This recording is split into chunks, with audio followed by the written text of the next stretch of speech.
Un saludo fraterno para cada uno de ustedes.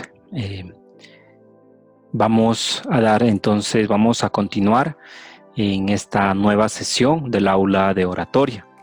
Seguir trabajando y ahondando en diferentes elementos que nos permitan seguir fortaleciendo nuestras habilidades comunicativas.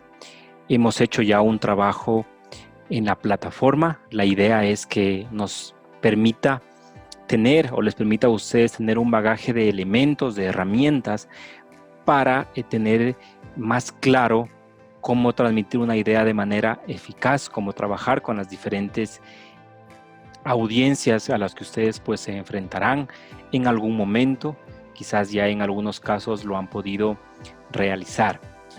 Bien, en esta sesión vamos a trabajar aspectos fundamentales también en el desarrollo o en la forma de ir construyendo también al orador, ¿sí?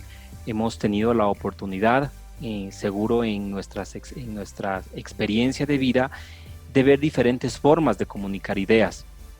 Y hoy precisamente no es el objetivo ver qué tipo de orador es mejor, sino ver cómo a través de los diferentes tipos de orador yo puedo construir mi propio estilo personal. Vamos entonces en este momento a compartir pantalla para ver el siguiente y trabajar el siguiente contenido.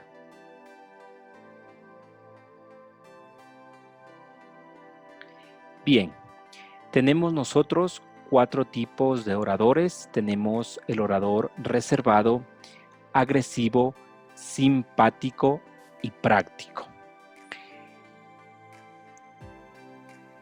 El orador reservado es aquel que tiene mucha cautela en sus palabras, es decir, transmite información confiable, está seguro de lo que dice y tiene mucha capacidad de razonamiento, es decir, trabaja en toda su presentación desde la lógica y desde ese análisis de las ideas que está compartiendo con una audiencia en específico. Solo comparte información e ideas lógicas, no usa ejemplos y no logra mantener la atención del público. Puntos importantes a saber de este tipo de orador. Aquí juega mucho el miedo escénico. Es importante recalcar que todos quienes hemos estado frente o quienes estamos frente en algún momento a un auditorio, sabemos que los nervios o que ese miedo escénico se puede apoderar de nosotros. En el caso del orador reservado, le da mucha importancia precisamente a ese miedo, es decir, lo trabaja de manera negativa y simplemente se dedica a compartir la información que ha logrado recabar, es decir, datos muy bien respaldados, argumentos entendibles, sólidos, pero no va más allá y tiende a perder un poco, por no decir todo, la atención del público. Recordemos que este orador quizás deja de lado muchos elementos importantes a la hora de trabajar con una audiencia, a la hora de transmitir una idea. Tenemos al segundo orador, el orador agresivo. Impone autoridad y hasta transmite temor. Es decir, es capaz de propiciar cambios drásticos, transmite lo que siente y despierta emociones. Le falta sensibilidad para comprender a su auditorio, puede provocar una reacción negativa.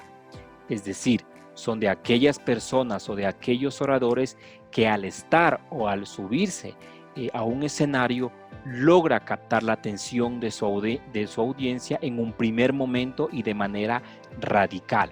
Sin embargo, cae en esa falta de sensibilidad, ¿sí? Recordemos que el orador también tiene que estar convencido o al menos tener cierta seguridad de con qué tipo de público va a trabajar, ¿sí?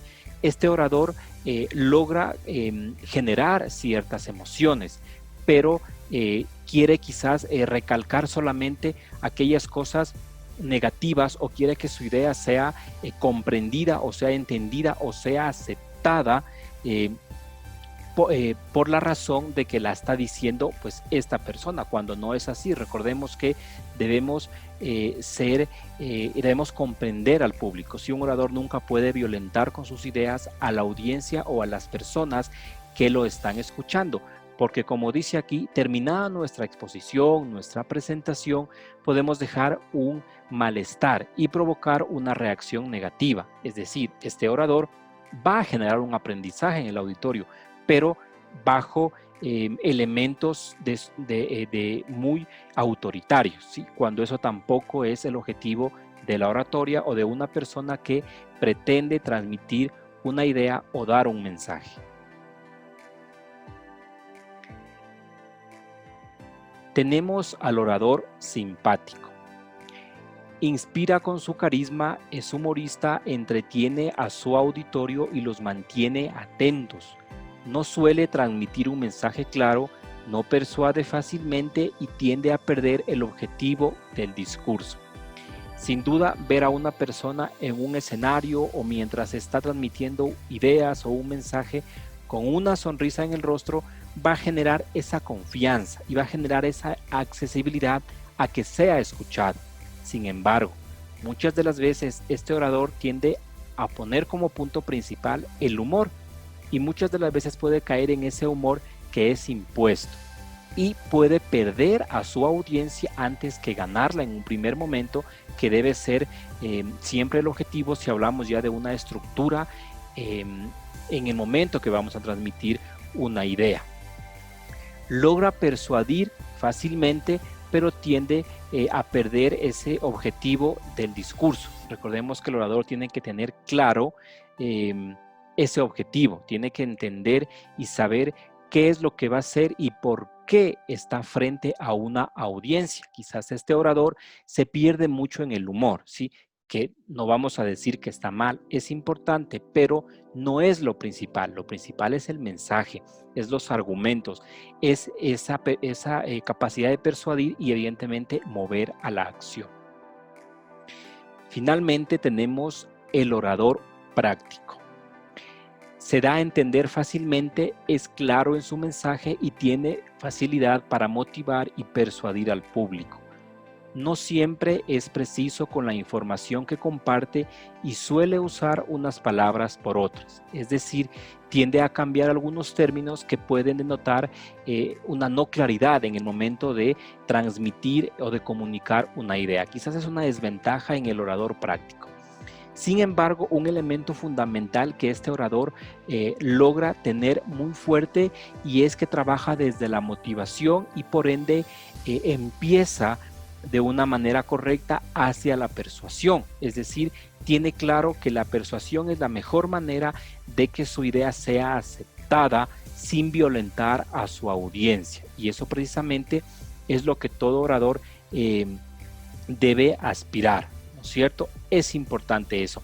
Este orador también utiliza mucho las anécdotas, las experiencias de vida que ha tenido que pasar y transforma estas experiencias a un discurso, logra mover de manera significativa las emociones y por ende su mensaje logra ser aceptado de mejor manera. Es realmente muy interesante cómo aplica estas herramientas, este tipo de orador en su mensaje. Bien, finalmente dejarles con la siguiente frase. Necesitamos de un hombre agudo y hábil, tanto por naturaleza como por experiencia, que con buen olfato sea capaz de seguir la pista de lo que sus propios conciudadanos y los hombres a los que pretende convencer mediante su discurso piensan, sienten, opinan, esperan. Esto lo manifestaba el filósofo Cicerón, un gran referente, como lo decíamos, de la oratoria. Bien, creo que es importante recalcar que ninguno de estos oradores es mejor que otro, ¿sí? No podemos caer en ese error. Yo creo que cada uno tiene su elemento significativo que vale la pena y que es de resaltar. Yo creo que la responsabilidad es que a partir de aquello nosotros podamos construir nuestro estilo personal, ¿sí? Vayamos construyendo nuestro estilo personal de transmitir ideas. Recordemos, el orador no nace, el orador se hace, ¿sí? Y se hace a través de la práctica, de ir mejorando esas habilidades lingüísticas para transmitir de mejor manera o de manera eficaz un mensaje a una audiencia en específico. Hoy, en una sociedad digitalizada, en una sociedad de la información, es fundamental que tengamos o que construyamos nuestro sello personal de comunicar ideas, ¿sí? De transmitir esos mensajes realmente de mucha valía y que logremos a través de la palabra cambiar realidades, cambiar vidas, construir nuevas realidades positivas. Y que estos tipos de oradores que hemos visto nos ayuden también a ver aquellas cosas que tengo que mejorar en mi estilo personal de comunicar y aquellas habilidades que ya he logrado desarrollar, potencializarlas, ¿sí? Lograr potencializarlas para que el mensaje, para que mi presentación, mi charla, etcétera, sea eficaz y tenga éxito. Recordemos, nuestra audiencia o la audiencia con la que trabajamos rápidamente nos va a definir, y es aquí a través de este tipo de oradores, de esta clasificación, que podemos entender de mejor manera cómo de aquí en adelante queremos construir nuestro estilo personal de comunicar. Bien, espero que les sea de mucha ayuda este contenido para seguir avanzando en el aula de oratoria. Gracias por su atención.